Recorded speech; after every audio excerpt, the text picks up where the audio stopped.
Hello, welcome to this edition of Momentum. I'm glad you were able to join us. I'm your host, Robert Green, and today we're joined by Dean Jason Keith. I have to admit it's with mixed emotions that I have Dr. Keith with us today. He has been Dean of Engineering for the last 10 years, but he has now accepted a position as Provost and Senior Vice President at Iowa State University. So Dr. Keith, congratulations on your new position. Thank you. I'm really excited about this opportunity. Yeah. I feel working at Mississippi State for the last 13 years as director of the Chemical Engineering School, as director of the Energy Institute, and dean of the Bagley College of Engineering has really prepared me for this new opportunity. Yeah, well, I have no doubt you're going to do well while you're there, and you're certainly going to be missed here. But you've been dean here for 10 years, and in terms of how long most people are dean, that's a fairly long time. As a result, you've been able to accomplish a lot, and one of those things has been an incredible enrollment growth in the College of Engineering. Can you tell us a little bit about that enrollment growth? Yeah, absolutely. First of all, the credit for that goes to our outstanding faculty and staff that really care about their students. I feel like even though we have such a large enrollment at Mississippi State University, our students really get to know their faculty on a very personal basis, and that really helps increase student success towards persistence, retention, and graduation for our students. When I first came to Mississippi State, we had just under 3,000 undergraduate students and 580 graduate students. And as of the most recent census at the beginning of the fall 2023 semester, we were just under 4,000 total undergraduate students and slightly over 800 total graduate students. So there's been a really strong growth in both undergraduate and graduate enrollment. And another driver of that is the industries that are interested in hiring our students. There's about 270 companies that always are engaged with and hiring our students into positions, mainly within Mississippi, but throughout the Southeast and beyond across the whole United States. Well, I know engineers always have good luck in finding jobs and tend to have unemployment rates below the national average. Have you seen any particular enrollment growth in any specific areas, and why in those particular areas, do you think? There's sort of three programs that have grown the most during the last couple of years. First is biomedical engineering. When I came to Mississippi State, the biomedical engineering was a concentration inside of the biological engineering degree inside of the Department of Agricultural and Biological Engineering. That department is joint sort of supervised by the College of Agriculture and Life Sciences and the Bagley College of Engineering. And there was interest in spinning off that biomedical engineering concentration as a new degree. And so we did that, and about 2/3 of the students at that time, and now it's an even bigger proportion of engineering students are enrolled in that major. The second one, where there's been tremendous growth, is inside of computer science and engineering. That department has really seen a lot of opportunities. Computing is all over the country in terms of great job opportunities. There's currently anywhere between 3 or 4 jobs per graduate inside of computer science. So despite the enrollment increases that we've seen, there's still lots of opportunities. So there's room for further growth in that major. And then the third one is aerospace engineering. And I think a lot of the interest in NASA to explore Mars and private companies like SpaceX have really driven a lot of that interest. Well, that enrollment growth has allowed us to do a lot of things within the college, and one of those is to add some new programs. And we even got word today, official word, that we're adding another new program to the college beginning in the fall semester. Can you tell us some about those new programs? Yeah, absolutely. I've already talked about one of them. About one of them, right. Yeah. Being the biomedical engineering. We also had a desire, because of oil and gas deposits inside of Mississippi, to bring back petroleum engineering. And so that's been around for a couple of years. And then we've also added inside of our computer science and engineering department 3 separate programs. The first is a Bachelor of Science in cybersecurity, and then as part of Mississippi State's interest in working with adult learners, they've developed a series of degrees in what's called a Bachelor of Applied Science inside of engineering, we started a separate degree called a Bachelor of Applied Science in Cybersecurity, and that's intended to bring in students that may be working in the military that get some more technical credit from a place like Keesler Air Force Base, and then bring that knowledge into the Bachelor of Applied Science here. And the program that you're referring to that we just received the notification from the Provost office is a Bachelor of Science in Artificial Intelligence. Now, this isn't a degree in how to use ChatGPT, rather it's an opportunity to teach students how to develop algorithms that will be ethical and allow for us to be able to solve more challenging problems in the future, harnessing the power of artificial intelligence. Yeah, I think that's going to be a very hot field in the near future, probably long-term future as well. So, like most schools, we like to brag about our enrollment and our enrollment growth, but of course, universities don't exist just to enroll students. We exist to educate and produce graduates. Tell us a little bit about the changes we've had in degrees earned since you've been here as dean. Yeah, thank you for that question. So one of my favorite days is commencement or graduation day, and the numbers and the amount of hands I shake on graduation day has continued to increase. When I first came to Mississippi State University, we had 2 years in a row where our total bachelor degree production was 398 degrees. The most recent year, which ended last summer essentially, we had 870 bachelor's degrees. So it's more than doubling the total number of degrees produced within engineering.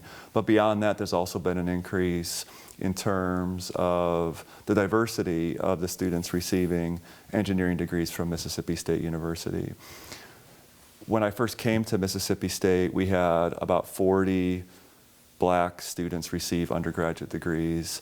Last year was 79, the year before was 83, so doubling in that metric. Back when I came in 2011 and 2012, during that graduation cycle, we had in the low 70s of female undergraduate students completing their Bachelor of Science degree. And that most recent year that we just finished, it was over 190, so near tripling of the statistics for our female students. We've also grown a little bit on the graduate side. We've done a few things to bring in more master's students, and so we typically produce about 100 to 120 master's degrees, and about 50 students per year receive a doctoral degree, and those are up not as much percentage-wise as the undergraduate, but there's been a slight growth in those as well. So those are impressive numbers, particularly seeing the growth in them. How does that compare to some of our peer schools? Well, if you look nationally, female enrollment inside of engineering programs tends to be between 20 and 25%. So if you think about 70 out of 400, and then you look at 190 out of 870, we're right in that range and have increased some of our percentages. In terms of black students receiving undergraduate degrees, we are listed in something called ASE's Engineering by the Numbers, which lists all sorts of really interesting data about colleges and universities in terms of enrollment and degrees produced. We are in the top 10 nationally for black students receiving undergraduate degrees. Most of the schools that have more degrees are HBCUs, with the exception of, let's say, Georgia Tech, which is not, but they're the only institution that is really sort of outperforming us in that metric. But we're quite proud of what we've done to allow for all students from Mississippi to come in and receive an engineering degree. We feel that's part of our mission as a land-grant university. Yeah, those are impressive numbers, and I know we're not just producing graduates, but those graduates are going out and then stimulating the economy and having great payoff to the state of Mississippi and as well as the region. Yeah, absolutely. And so if you look at sort of job placement of our students, we have a 94% or higher every year before, during, and after COVID in terms of what's called a successful career outcome, where our graduates will either be on a job or in graduate school within 6 months of graduating. Several years ago, before I came to Mississippi State, anecdotally we had about 20% or 25% of our students receiving degrees and staying inside of Mississippi. That number now is between 40, 45, 50% in that range. It fluctuates from year to year. But we've worked really closely as an institution with the Mississippi Development Authority and the governor's office to try to attract more companies to locate inside of Mississippi, and obviously that helps the state economy. Can you tell us a little bit about the research that's gone on, some major research accomplishments since you've been dean? Yeah, absolutely. So as part of Mississippi State University's new strategic plan, there are several key research thrusts that we are playing a very important role in. The first one is on autonomy, and essentially I think that we could call Mississippi State University Autonomy U, if you will, because we have at the Raspet Flight Research Center, there is the Assure project, which is essentially funded by the Federal Aviation Administration to develop the rules for how small, uncrewed aircraft can fly near airports. And so that is a 30-university type consortium, and Mississippi State University is the lead on that. At our Center for Advanced Vehicular Systems, there is engagement both on-road and off-road in autonomy. On-road, we're doing things such as the EcoCar Mobility Challenge, which is a student competition funded by General Motors, the Department of Energy, and other major companies. And we're one of essentially a dozen or so universities in North America that is part of that. The current competition is taking a Cadillac Lyriq and doing some things to add more autonomous features to that. And our students placed 6th in this most recent competition. We're also doing off-road autonomy at CAVS.